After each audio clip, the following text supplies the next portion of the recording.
आप सभी छात्रों का स्वागत है। तो छात्रों, आज की इस वीडियो में हम कक्षा 7वीं विषय हिंदी का जो आपका प्रतिभा पर्व पेपर है उसे देखने वाले हैं। तो छात्रों, इस वीडियो पे आपको लास्ट तक बने रहना है, वीडियो को पूरा का पूरा देखना है और वीडियो को लाइक शेयर तथा चैनल को सब्सक्राइब भी करना है। तो छात्रों, ये एक पेपर है जिससे आपको बिल्कुल सेम टू सेम क्वेश्चन में देखने को मिल सकते हैं। तो आपको इसे बहुत अच्छे से तैयार करना है, ठीक है। 2022 का आपका पेपर है, ठीक है, 2022 का। तो यहाँ पर आप देख सकते हो, आपको छात्र छात्रा का नाम डालना है। यहाँ पर ऊपर शाला का नाम, पूर्णांक, प्राप्तांक आपके टीचर भरते हैं। यहाँ पर क्वेश्चन है, यहाँ पर नोट सभी प्रश्नों को ध्यानपूर्वक पढ़कर उत्तर दीजिए। तो आपके सामने यहाँ पर कुछ गद्यांश है, क्वेश्चन देख सकते हो आप। निम्नलिखित गद्यांश के आधार पर नीचे दिए गए प्रश्नों के सही विकल्प पर सही का चिन्ह लगाइए। तो देखते हैं गद्यांश क्या है। गद्यांश पढ़ते हैं।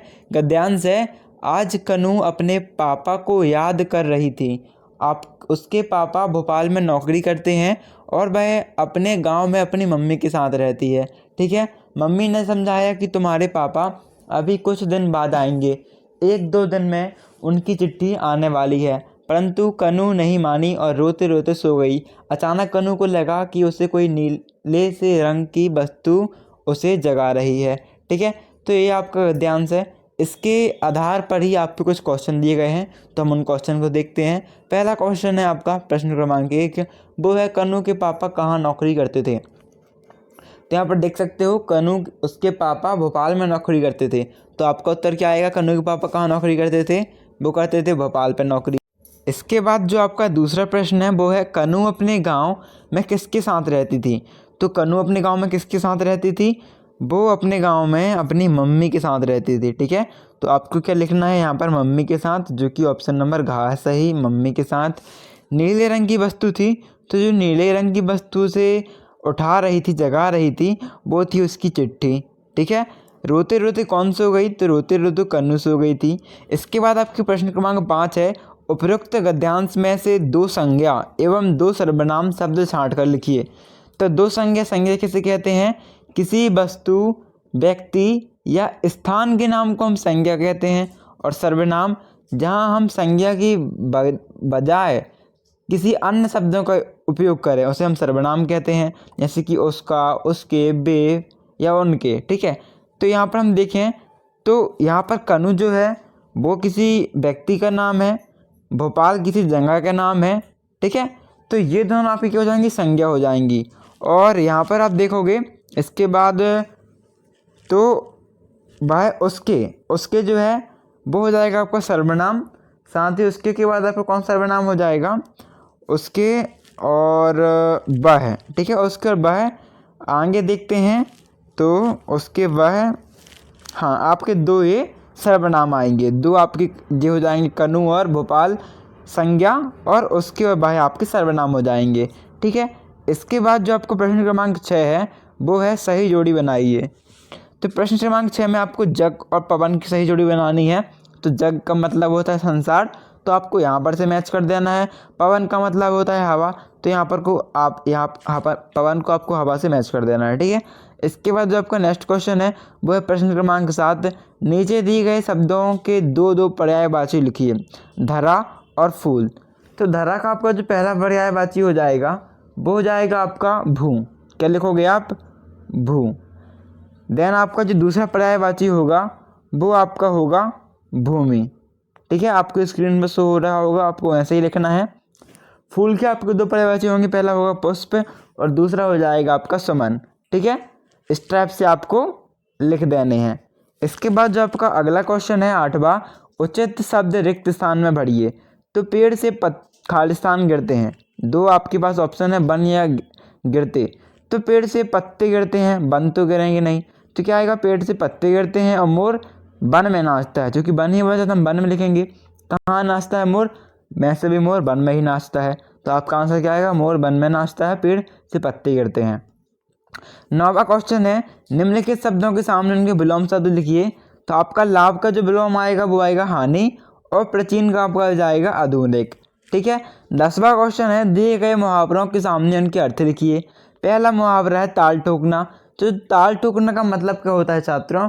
वो ताल ठोकने का मतलब अर्थ जो आता है वो होता है लड़ने के लिए तैयार होना या झगड़ा करने को तैयार होना। दोनों में से किसी एक को आप लिख सकते हो।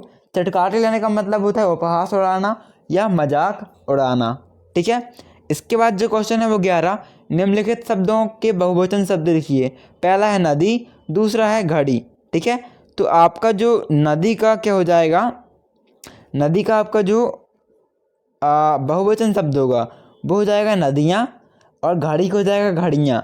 बस आपको शब्द के आगे या और लगा देना है। ठीक है, 12वां क्वेश्चन है वाक्यों को निर्देशानुसार बदल कर लिखिए।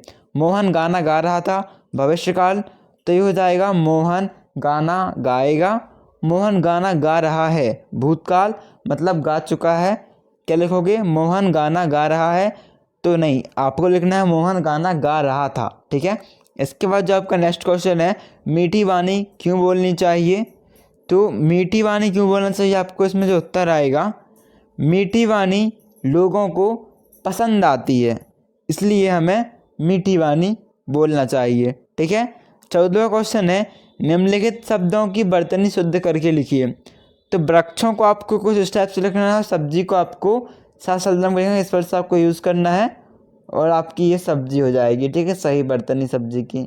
ओके, इसके बाद जो आपका नेक्स्ट क्वेश्चन है किन्हीं पंक्षियों के नाम लिखिए। तो आपका पहला पंक्षी हो जाएगा कबूतर और दूसरा हो जाएगा आपका तोता। तोता यानी आपका मिट्ठू होता है, पैरट भी कहते हैं उसे इंग्लिश में। 16वां क्वेश्चन है आपकी शाला में मनाए जाने वाले किन्हीं 2 राष्ट्रीय त्योहारों के नाम लिखिए। तो शाला में कौन कौन से 2 राष्ट्रीय त्यौहार होते हैं, पहला होता है हमारा गणतंत्र दिवस और दूसरा होता है स्वतंत्रता दिवस। ठीक है, इसके बाद 17वां क्वेश्चन देखें, वो है हमारा रिक्त स्थान में उचित शब्द भरिए, यानी कि जो सही शब्द आएगा उसे भरना है आपको। पहला क्वेश्चन है हमें खालिस्तान धोकर भोजन करना चाहिए। साफ धोकर थोड़ी करेंगे, हाथ धोकर भोजन करना चाहिए। आएगा हमें हाथ धोकर भोजन करना चाहिए और हमें नियमित दांत साफ करने चाहिए। ठीक है, इसके बाद छात्रों आपका आखिरी क्वेश्चन जो 18वां है वो है वृक्षों से होने वाले 2 लाभ लिखिए।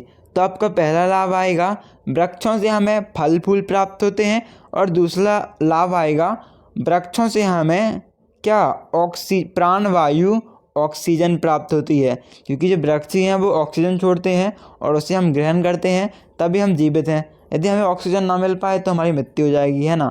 तो वही आपके वृक्ष में बहुत बड़े लाभ हैं, आपके हज़ारों अनगिनत लाभ हैं आपके, पर आपके यहाँ पर कुछ 2 लाभ पूछे गए हैं। ठीक है, तो छात्रों आपको कुछ इसी टाइप से पेपर देखने को मिलेगा आपके क्या कहते हैं प्रतिभा पर्व के पेपर पे। ये मॉडल पेपर है, इसमें बहुत महत्वपूर्ण क्वेश्चन है, जिससे अधिकांश क्वेश्चन आपको सेम भी देखने को मिलेंगे। तो आप कभी कभी वीडियो को लाइक करना है, अपने सभी दोस्तों के साथ व्हाट्सएप ग्रुप में इस वीडियो को शेयर भी कर देना है।